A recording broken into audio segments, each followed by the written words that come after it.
Hello, my name is Matthew Wheeler, and along with my group members George Proctor, Jaquavia Bradley, Taryn Neal, Faisal Gahais, and Damani Ballard, we will be explaining and demonstrating how to dribble a soccer ball.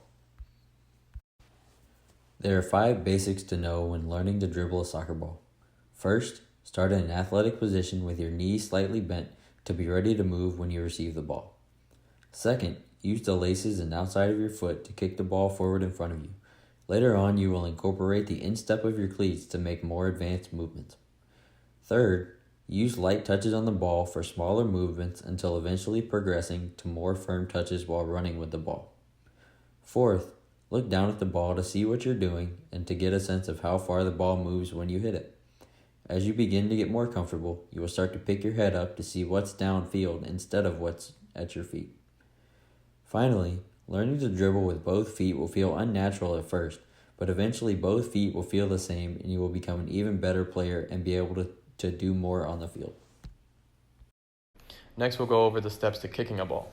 The first step is taking a good touch, which is very important because if you have a big touch, the defender might come and clear it or block the shot.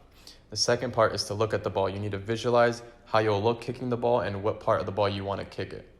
Third step is to angle your body. You need to angle your body towards the direction you want to kick it if you're shooting a goal or just passing it. The fourth step is to plant your foot. Plant your opposite foot that you're not kicking with right next to the ball, not in front of or behind it. The fifth step is to swing your arms so you can really get that motion and follow through. The sixth step is to swing back your kicking leg that you want to kick with. The seventh step is to lock your ankle. You don't want to have a flimsy, weak ankle or foot when you're kicking the ball. The eighth step is to keep your body up straight, which will help you get the best accuracy and power behind your shots, because if you're leaning back or forward, you might kick it over or to the right or to the left. The ninth step is to kick the ball with the correct part of your foot in the situation you are in. So if you're shooting at a goal, you might want to kick it with your laces or the inside of your foot to get the best power, or if you're just passing it, you just kick with the inside of your foot. The fifth and final step is the follow through. After you kick the ball, you don't want to just stop your foot. You got to jump with it so you can really get that power behind it and the ball will go flying through the air. You guys should have seen by now that you're going to be taking touches with your foot pointed down. This part of the foot right here is where we will mainly be controlling the ball. So you'll take touches like this. Boom, boom, boom, boom. All right? So from the side, like that. If you're left-footed, notice how each time I touch the ball, all right, it's like. Kicking the ball, you can use 3 different parts of your foot. You have the inside and outside soles, which help with turning the direction of the ball where you want to go down the field while dribbling. But the most important one is using the laces. That is what's going to help propel the ball forward and help keep your control. And while you're dribbling the ball, you want to use your place foot or your non-dribbling foot to firmly push off the ground to help propel yourself forward while kicking the ball. When running while dribbling, the best method is to lift your knees about mid-height, right about your waist, because that is going to be the best method to help you gain more speed as you're going down the field. You also, at the same time, want to keep the ball close, or as they say, glued to your feet, because this is what's going to help you cut down the chances of losing control of the ball or having a defender take the ball away from you because it's going to be too far ahead of you. To also help with that control, you want to keep the ball within shoulder distance of your body, so that way it doesn't get too far outside and another way of them to take it away from you. Now the next thing I wanted to say was, when you have space, you should have a bigger touch so you can run with the ball, okay? When we're in these tight areas, that's when we want to use these little touches. When he has open space, there's no one around here, take a bigger touch so he can run with it. It's easier to run quicker when you take a bigger touch than it is to run when you have these little touches, okay? So if you have space, take a bigger touch, then you can run.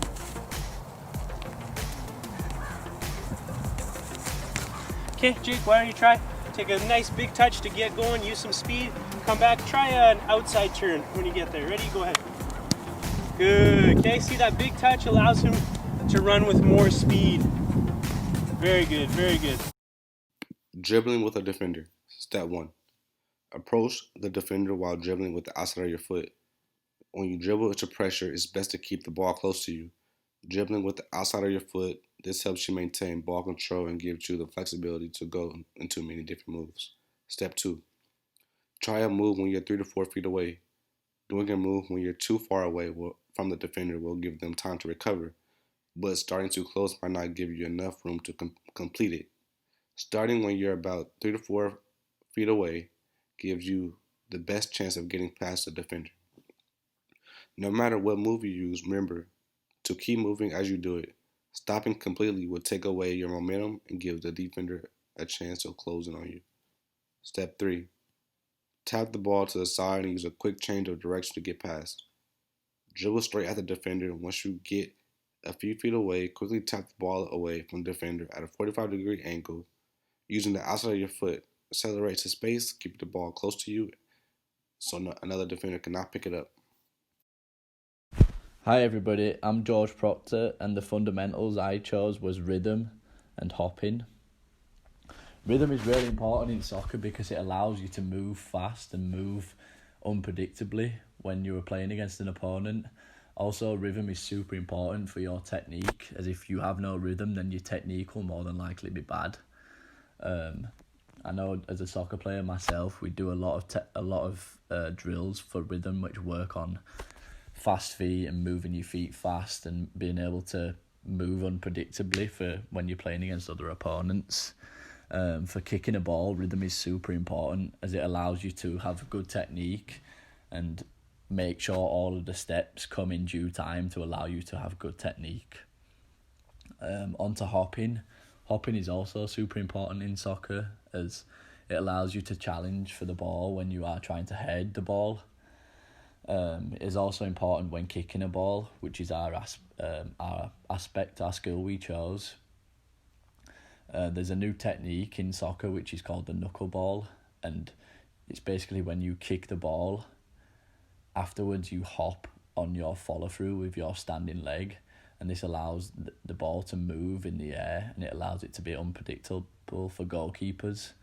And this is a new aspect of soccer, but it involves hopping, and it works really, really well for when you're shooting on goal and kicking the ball.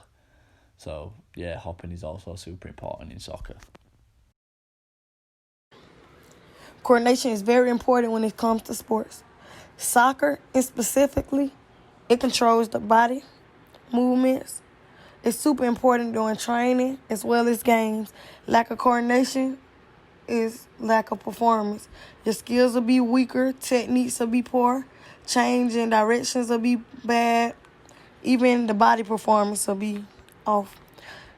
On the brighter side, the benefits are dominant ball control, accurate passes with both feet, fast decision making, strong balance, and deceiving the dribbler to dodge opponents. Foot-eye coordination is very important. Actually, the most important aspect of dribbling a soccer ball. When you learn, you have to start slow, but eventually, over time, as you progress and get better, you can increase your speed. You'll be more comfortable performing certain tasks and dribbles. It's actually easier to dribble with your dominant foot. Once you get that down pat and you're better proficient, you're able to dribble with both feet. Soccer agilities is basically drills used to improve players' balance, body control, foot speed, coordination. The training for agilities, you focus on correct form so your muscles can memorize the forms through repetition. Agility training is very important to any soccer player's skill development because the player will constantly need to stop, change direction, sprint, and stop again. That's the key to developing a perfect soccer player. So, as you remember, we did inside to outside. That's basically how you go through the cones. So we're gonna go inside here, outside.